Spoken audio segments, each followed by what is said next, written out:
السلام علیکم ورحمۃ اللہ وبرکاتہ۔ بسم اللہ الرحمن الرحیم۔ صرف 5 منٹ کا مدرسہ قرآن و حدیث کی روشنی میں 4 صفر المظفر، اسلامی تاریخ، حضرت یوسف علیہ السلام کی نبوت و حکومت۔ اللہ تعالیٰ نے حضرت یوسف علیہ السلام کو ایمان و توحید اور وحی کی برکتوں سے نوازا تھا۔ اگرچہ شروع میں مال و دولت، دنیاوی ترقی اور شہری زندگی انہیں حاصل نہیں تھی اور دیہات یعنی گاؤں کی سادہ اور بے تکلف زندگی گزارتے تھے، مگر قدرت الہی کا کرشمہ دیکھیے کہ دیہات یعنی گاؤں کے رہنے والے اپنی خواہش و مرضی کے بغیر مصر جیسے تہذیب و تمدن والے ملک میں پہنچ گئے اور امتحان و آزمائش کے مختلف مرحلوں سے گزرتے ہوئے وہاں کے بادشاہ کے پاس پہنچ گئے۔ پھر ایک مرتبہ بادشاہ خواب کی تعبیر بتانے کے بعد ملک مصر کی صورتحال کا تذکرہ کرتے ہوئے فرمایا، قحط سالی کے اس دور میں حکومت کو کامیابی کے ساتھ چلانے اور تباہی سے نکالنے کی تدبیر اور ملک کی گرتی ہوئی معیشت یعنی اکانومی کی حفاظت کرنا میں جانتا ہوں۔ جب عزیز مصر نے خواب کی صحیح تعبیر حضرت یوسف علیہ السلام کی امانت و دیانت اور سادگی و سچائی کو اپنی آنکھوں سے دیکھ لیا تو حکومت کے عہدے داروں اور خاص عوام شہریوں کو جمع کر کے تخت و حکومت آپ کے حوالے کر دی۔ آپ کی دعوتی کوششوں سے بادشاہ نے ایمان قبول کر لیا اور پورا خاندان مصر میں آباد ہو گیا۔ اس طرح نبوت کے ساتھ انہوں نے مصر پر 80 سال تک کامیاب حکومت کرتے ہوئے 120 سال کی عمر میں انتقال فرمایا۔ حضور صلی اللہ علیہ وسلم کا معجزہ سوکھے تھن کا دودھ سے بھر جانا۔ حضرت ام معبد رضی اللہ تعالی عنہا فرماتی ہیں کہ ہجرت کے سفر کے دوران رسول اللہ صلی اللہ علیہ وسلم کا گزر میرے پاس سے ہوا۔ آپ صلی اللہ علیہ وسلم کا سامان ختم ہو چکا تھا، میرے پاس کچھ بھی نہیں تھا، البتہ ایک کمزور بکری تھی۔ آپ صلی اللہ علیہ وسلم کی نظر اس بکری پر پڑی تو آپ صلی اللہ علیہ وسلم نے فرمایا، کیا تم اجازت دیتی ہو کہ میں اس کو دھو لوں؟ میں نے عرض کیا، ٹھیک ہے۔ بس آپ صلی اللہ علیہ وسلم کا اس بکری کے تھن پر ہاتھ پھیرنا ہی تھا کہ وہ دودھ سے بھر گیا اور بہنے لگا۔ تمام لوگوں نے خوب پیا۔ جب ابو معبد گھر آئے تو دودھ دیکھ کر پوچھا، ام معبد یہ کیا ہے؟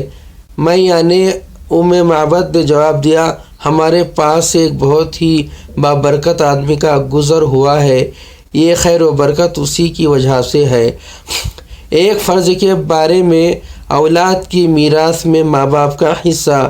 قرآن میں اللہ تعالیٰ فرماتا ہے، ماں باپ میں سے ہر ایک کے لیے میت کے چھوڑے ہوئے مال میں چھٹا حصہ ہے اگر میت کے لیے کوئی اولاد ہو۔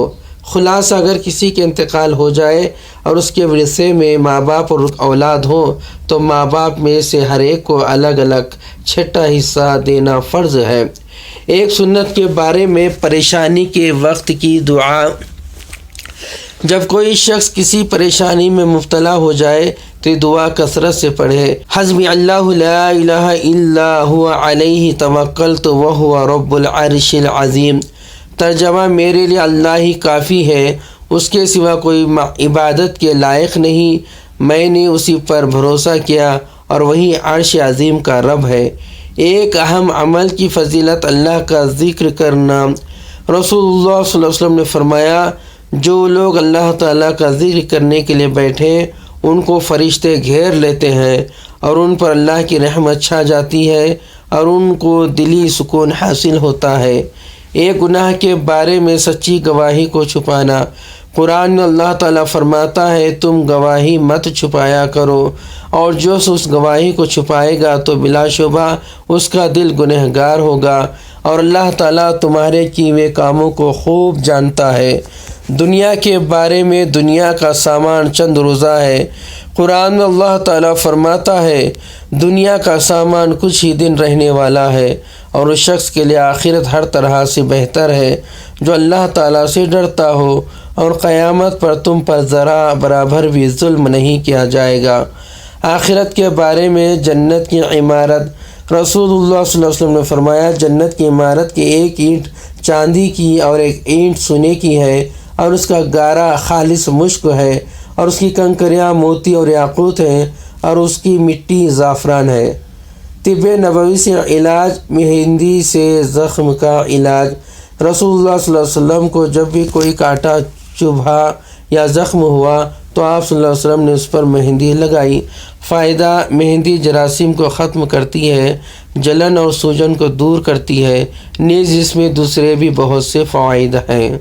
نبی صلی اللہ علیہ وسلم کی نصیحت: رسول اللہ صلی اللہ علیہ وسلم نے حضرت علی رضی اللہ تعالیٰ عنہ سے فرمایا، اے علی، اگر کسی عورت پر اچانک نگاہ پڑ جائے تو نظر پھیر لو، دوسری نگاہ اس پر نہ ڈالو، کیونکہ پہلی نگاہ تو تمہاری ہے اور دوسری نگاہ تمہاری نہیں بلکہ شیطان کی ہے۔ اللہ تبارک تعالیٰ سے دعا ہے کہ اللہ تبارک تعالیٰ ان باتوں پر عمل کرنے والا بنائے اور ان باتوں کو یاد رکھنے والا بنائے۔ اگر مجھ سے کچھ خطا غلطی ہو گئی تو کمنٹس کے ذریعے میری اصلاح فرما دیں۔ السلام علیکم ورحمۃ اللہ وبرکاتہ۔